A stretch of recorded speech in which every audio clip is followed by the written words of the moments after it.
प्रत्येक व्यक्ति अपने जीवन में कुछ लक्ष्यों को निर्धारित करता है जिससे वह अपनी योग्यता और अपनी प्रगति की परख करता है।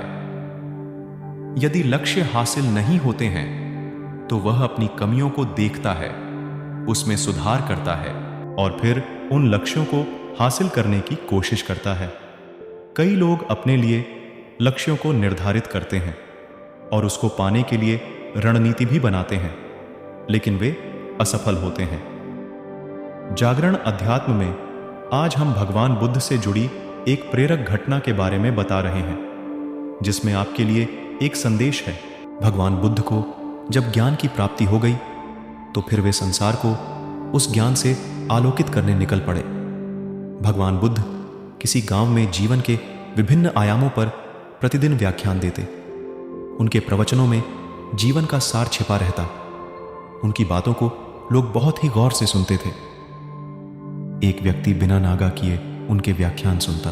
काफी समय बीत जाने के बाद भी उसने अपने अंदर कोई विशेष बदलाव नहीं पाया है। इससे परेशान होकर वह एक दिन बुद्ध के पास गया और बोला कि वह लंबे समय से एक अच्छा इंसान बनने के लिए उनके प्रवचनों को सुनता रहा है, लेकिन इससे उसे कोई विशेष लाभ नहीं हुआ।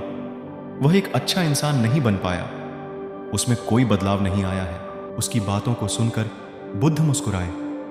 उन्होंने उसके सामने उसके गांव का नाम, वहां तक की दूरी, वह वहां कैसे जाता है आदि जैसे प्रश्नों की झड़ी लगा दी। जब बुद्ध ने उससे कहा कि क्या वह यहां से बैठे बैठे अपने गांव पहुंच जाएगा, तो वह झुंझला गया।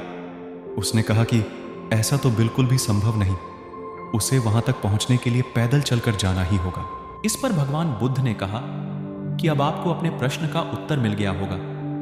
यदि आपको अपने गांव का रास्ता पता है, लेकिन इस जानकारी को व्यवहार में लाए बिना वहां नहीं पहुंचा जा सकता है, उसी प्रकार यदि आपके पास ज्ञान है और आप इसको अपने जीवन में अमल में लाए बिना एक बढ़िया इंसान नहीं बन सकते। ज्ञान को अपने व्यवहार में लाना आवश्यक है। इसके लिए आपको दृढ़ निश्चय के साथ निरंतर प्रयास करना होगा।